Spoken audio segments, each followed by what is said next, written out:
ડભોઈના વસઈ તરસાણા માર્ગ ઉપર રાત્રિના સમયે નાળામાં એક બાઇક ચાલક ખાબકતા બાઇક ચાલકનું ઘટનાસ્થળ પર જ કરુણ મોત થયું છે।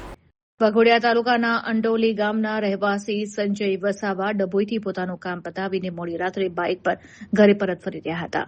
વસઈ તરસાણા વચ્ચે બામણિયા નાળાની કામગીરી ચાલુ હોવા છતાં ત્યાં અંધારામાં કોઈ બેરિકેડિંગ રિફ્લેક્ટર કે લાલ પટ્ટી મારવામાં આવી ન હતી। અંધારામાં નાળાનો અંદાજ ન આવતા સંજયભાઈની બાઇક સીધી નાળામાં ખાબકી હતી, જેને કારણે તેમનું ઘટનાસ્થળ પર જ કરુણ મોત થયું હતું।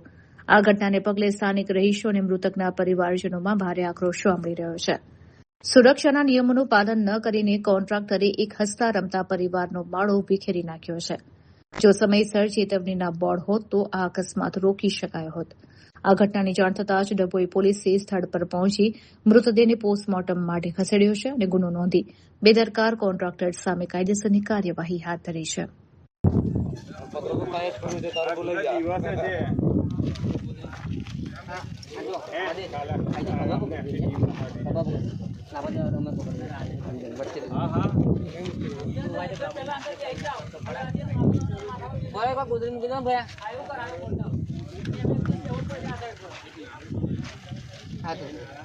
હવે એકદમ છે ને ગાડી ઉભો થઈ જવું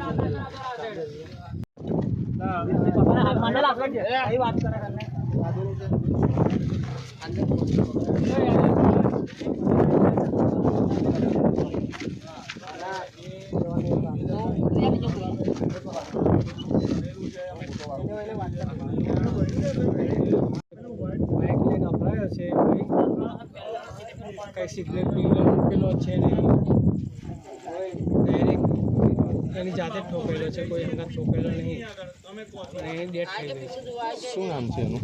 સંજયભાઈ પ્રભાતભાઈ વસાવા, ક્યાંનો રહેવાસી છે? અંડોલી। અત્યારે અકસ્માત થયો છે, કોણ કોણ હતું બીજું એમની સાથે? એ ભાઈ એકલા જ હતા। અને કઈ પરિસ્થિતિમાં અકસ્માત થયો? આવી ઘરેથી બાઇક લઈને નીકળ્યા ત્યાં છોકરાનું એડમિશન કરાવ્યું ગામડાપુરાથી એડમિશન કરાવીને ઘરે આવ્યો। ઘરેથી પછી એના કંઈ જ્યાં મજૂરી કામ કરે છે ત્યાં જતો રહ્યો। રસ્તામાં આ બનાવ બની આ વસઈ અને મોરપુરાની વચ્ચે। શું નાળામાં કોઈ પણ પ્રકારના બેરિકેડ કે કશું મૂકેલું જ ખરું? એવું કોન્ટ્રાક્ટર કશું જ છે નહીં, આ ઘડી ખાલી પથ્થર નાના નાના મૂકેલા છે। શું કરશો આગળ કાર્યવાહી? આગળ કાર્યવાહી કરવાની એના બે છોકરા છે। કેટલી ઉંમર મૃતકની? ઉંમર તો હવે 35-40ની હશે।